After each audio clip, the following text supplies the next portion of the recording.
Salut mes Nakamas, c'est le Doc, j'espère que vous allez bien. Oui, vous pouvez voir ici qu'il y a un truc absolument malade. Regardez la taille de la main de la résine. Ceux qui me suivent sur Tipeee, vous avez vu une petite vidéo où justement je vous en parlais par rapport au bilan un petit peu de la semaine que j'ai l'habitude de vous faire. Pour les autres, normalement j'avais prévu de faire une review de cette résine, mais l'inconvénient c'est que mon fond noir n'était pas assez bien. J'ai acheté un fond noir parce que j'en avais quand même besoin aussi. Il faut que je mette aussi en place une petite mise en place avec des lumières et tout pour vous faire vraiment une belle review de cette résine qui est la plus grosse résine que je possède pour l'instant. Elle est absolument incroyable. Donc voilà, ça c'était la petite chose. On n'est pas là pour parler de la résine, mais on est là pour parler de ce chapitre 898 et je suis super content de prendre cette habitude de faire la critique analyse après le week-end. Le week-end, je le garde pour ma famille. Et comme le chapitre sort le vendredi, bah, je vais pas vous faire le soir la critique analyse à l'arrache. J'aime bien quand même faire pas mal de recherches. Le fait de faire cette critique analyse seulement qu'aujourd'hui m'a permis d'avoir énormément de recul sur le chapitre. Et tout ce que j'ai ressenti pour le chapitre, c'est-à-dire que j'avais été déçu parce qu'il avait passé beaucoup trop vite et j'avais été déçu du traitement de Senji, eh bien ça s'est quand même pas mal estompé. Et ce chapitre eh bien était vraiment très très bon. On sent arriver la fin de cet arc, ça il n'y a pas photo. On pense même que la fin de l'arc va être, enfin la fin au niveau de Big Mom va être au niveau du chapitre 800, non, 900 carrément, et on sent aussi venir peut-être la petite pause au niveau du chapitre 899, on croise les doigts, on verra ça cette semaine. Alors, déjà, on va revenir sur un truc important que je parle pas assez souvent dans mes vidéos et vous êtes assez nombreux à me le dire. C'est par rapport aux premières deux pages à cette histoire. Et là, on voit qu'il y avait Rhodes. Et Rhodes, c'était marqué note du traducteur. On en a parlé dans le chapitre 866. Sauf que quand on prend notre chapitre 866 et qu'on le relit, d'ailleurs, je ne sais pas pour vous s'il y en a certains qui l'ont relu, mais on ne trouve pas ce Rhodes. Donc on cherche les petits bonhommes derrière, on ne le trouve pas, on cherche ce qui est écrit et on ne trouve pas. Et moi quand je trouve pas, eh bien j'aime pas. Donc j'ai fait des recherches sur des sites anglophones et j'ai trouvé l'information. En vérité, Rhodes était annoncé dans des petites bulles.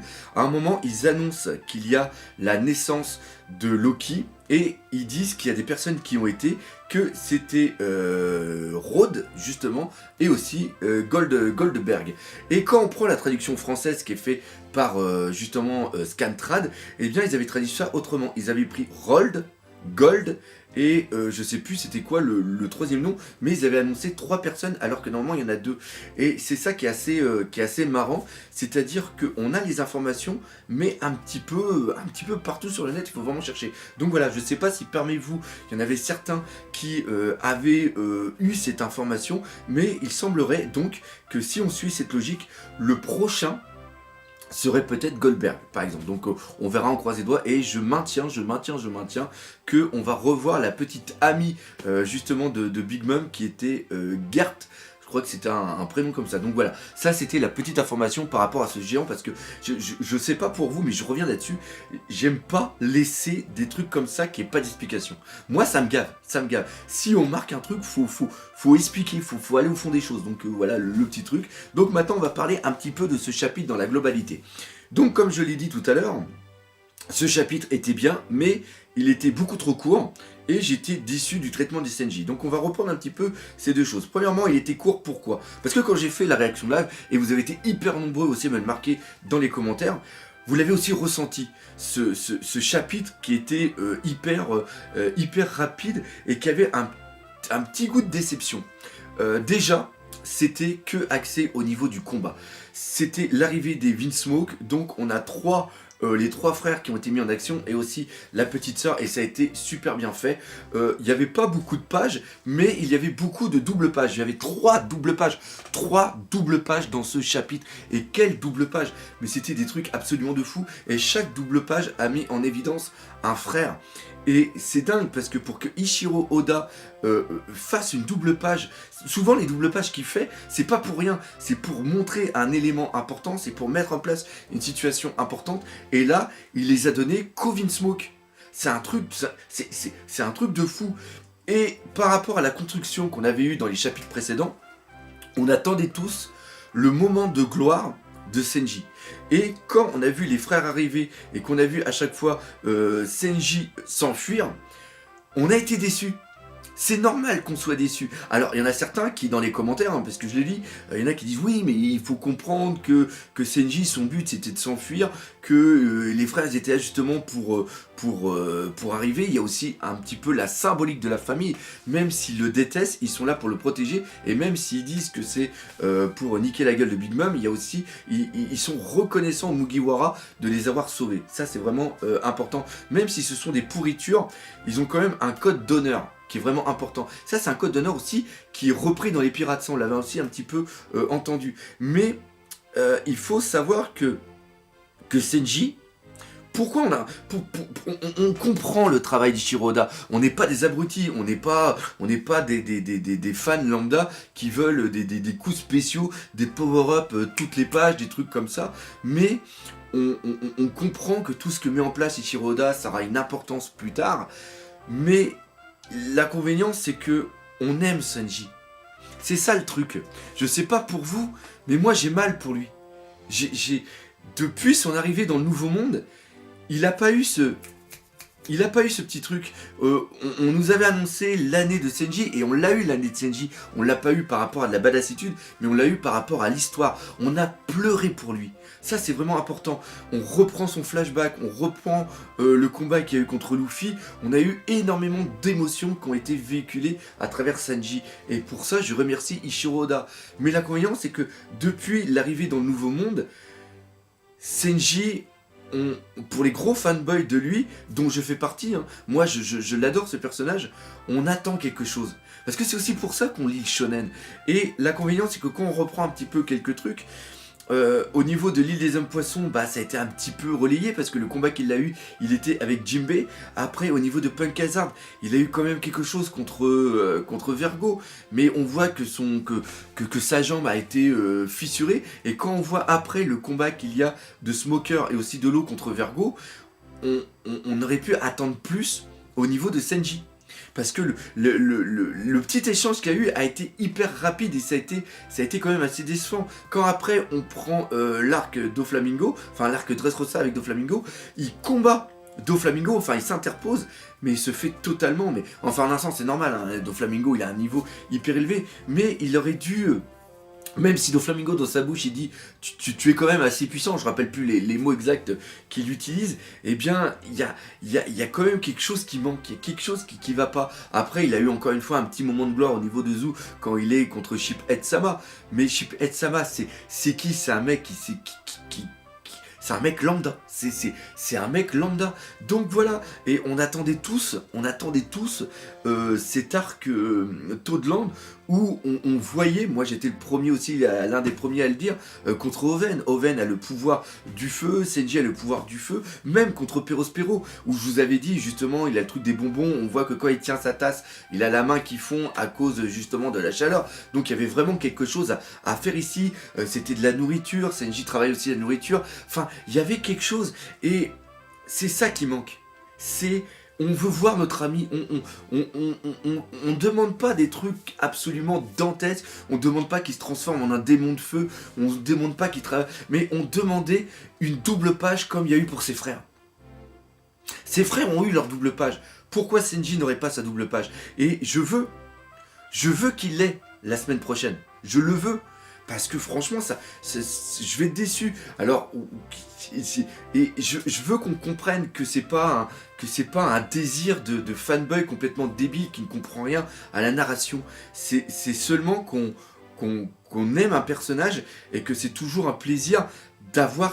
Même s'il a un traitement totalement différent après, ça fait toujours plaisir de voir un bon petit coup, pas un coup qui one shot, mais un coup où on ressent de la puissance, qu'on ressent des trucs absolument fous. Donc voilà, c'était ça, et je pense que c'est ça d'où vient la déception qu'on a eue au niveau de ce chapitre. Après, il y a eu quelque chose qui m'a totalement, avec du recul, quand tu vois les actions des Vinsmoke, tu te dis waouh, ils sont super puissants et tout, ça y est, ils ont leur revanche, et c'est génial. Mais quand tu reprends en arrière, tu reprends le chapitre 871, c'est justement au moment où les Vinsmoke sortent de de Big Father et qui s'interposent face à Big Mom, ils se font totalement, mais totalement rape. Et là on se dit mais le traitement qu'ils ont eu dans ce chapitre 871 et le traitement qu'on a ici est totalement différent. Donc il n'y a aucune logique. Encore une fois, Eiichiro Oda n'arrive pas à gérer la puissance des personnages. Ça c'est une critique qu'on a beaucoup fait. Et c'est aussi un petit peu ce que j'ai ressenti. Parce que je me suis dit, j'ai lu le chapitre, je me suis dit, ah putain il y a une hype et tout. Et après je me suis dit, ouais mais c'est pas logique.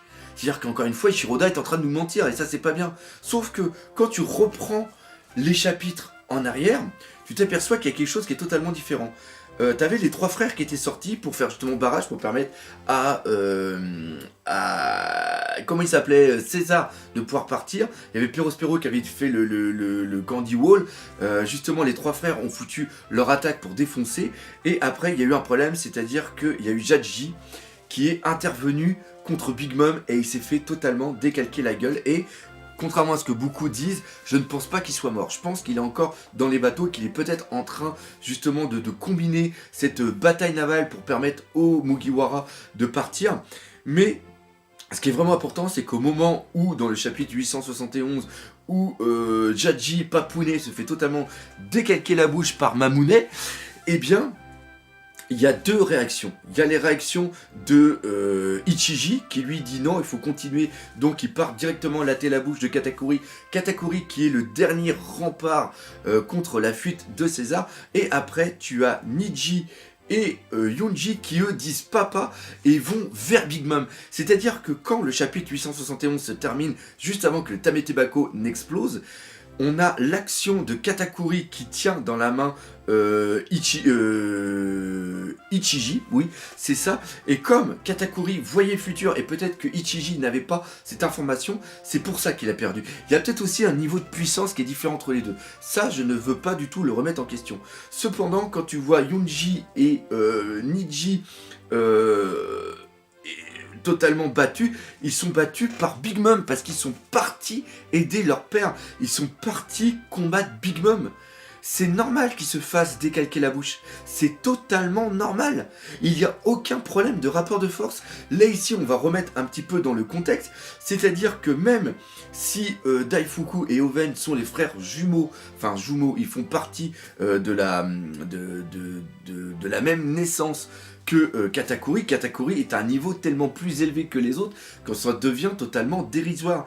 Et le fait de voir Ichiji faire son attaque et presque one-shot Oven, bah moi ça me dérange pas.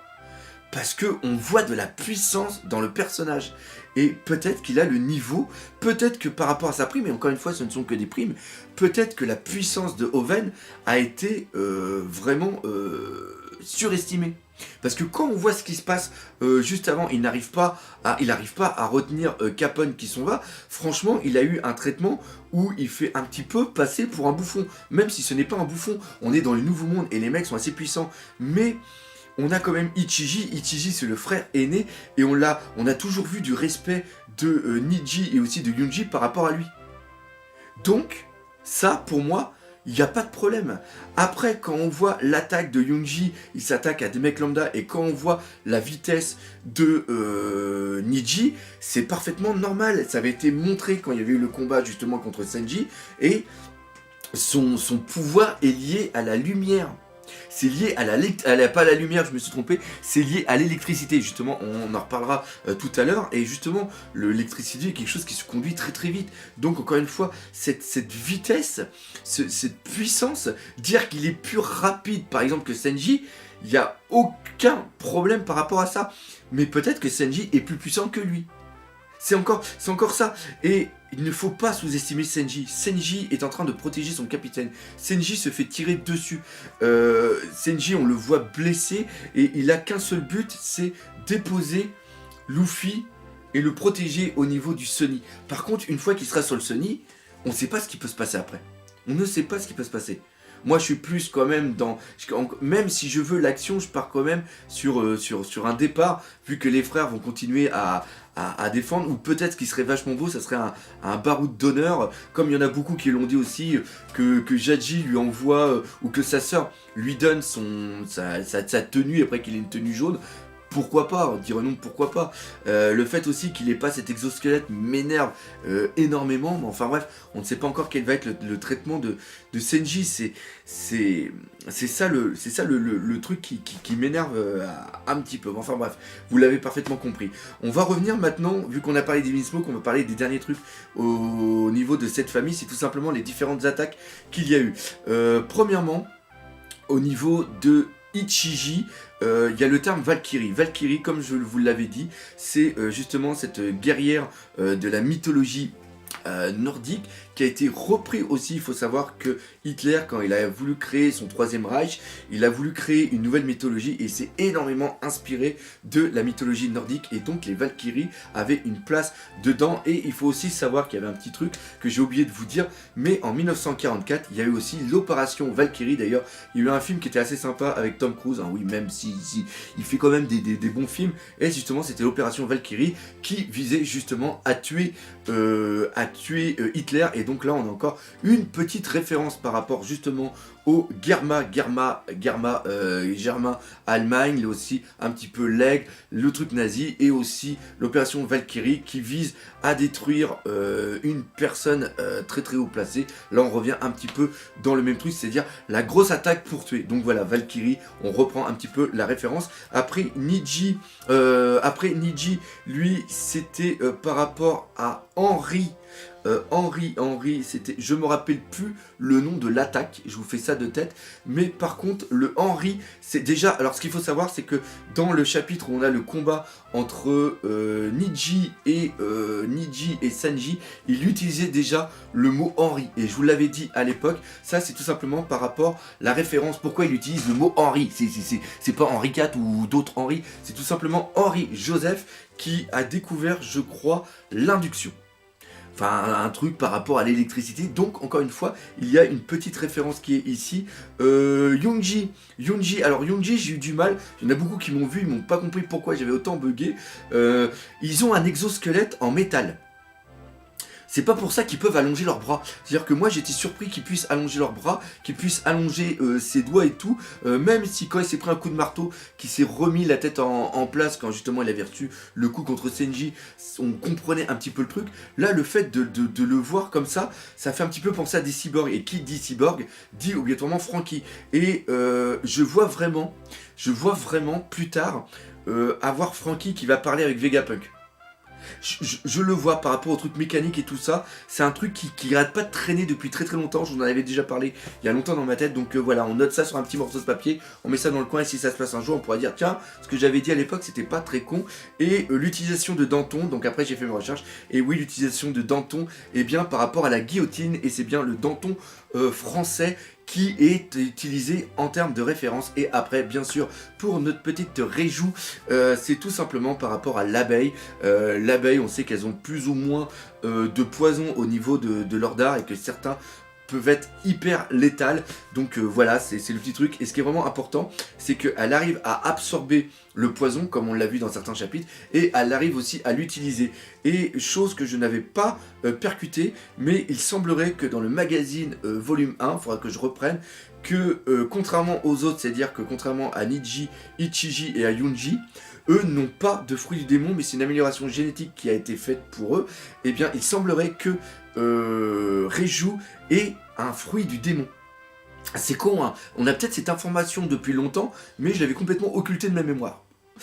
Après, il y a aussi d'autres petites choses qui se sont passées. Je reviens sur Senji, que j'ai complètement oublié de dire. C'est que là, je viens de penser tout simplement à Pudding. On ne sait pas quelle va être l'utilité justement de Pudding ici. Senji n'a plus sa cigarette.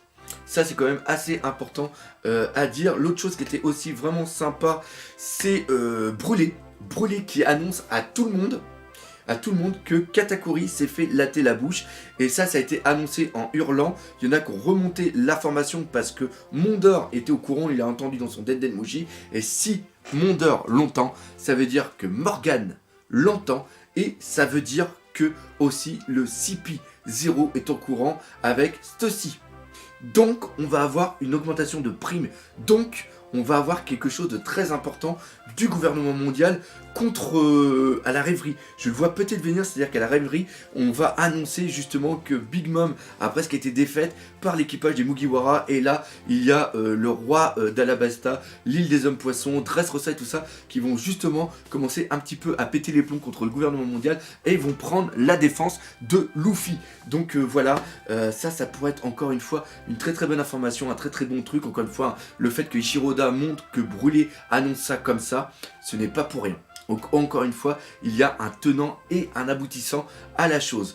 Je pense que avec ça, on a fait à peu près le tour de ce chapitre. Encore une fois, il va vraiment falloir bosser, relire déjà quand cet arc sera terminé pour faire une petite vidéo bilan de Toadland. Encore une fois, cet arc pour moi est vraiment très très bon. Il faut savoir le savourer, il faut savoir l'aimer, et il faut savoir avoir confiance en Oda. Ça, je dis ça surtout par rapport à tous les commentaires que je peux lire, où il y en a beaucoup qui sont de plus en plus déçus. Attendez la fin de l'arc, attendez le truc, et à partir de là, on pourra dire si Toadland était vraiment un bon arc ou était un mauvais arc. Déjà, ça a été un arc qui était très très long, parce qu'il aurait quand même atteint la 100aine de chapitres. Donc voilà, je crois qu'on est bien. Hein. Comme d'habitude, j'espère que cette vidéo vous l'aurez appréciée. Si c'est le cas, n'hésitez pas à partager, par exemple, de vous laisser des commentaires. Et surtout, n'oubliez pas le principal, One Piece, c'est la vie. Allez, salut mes Nakamas.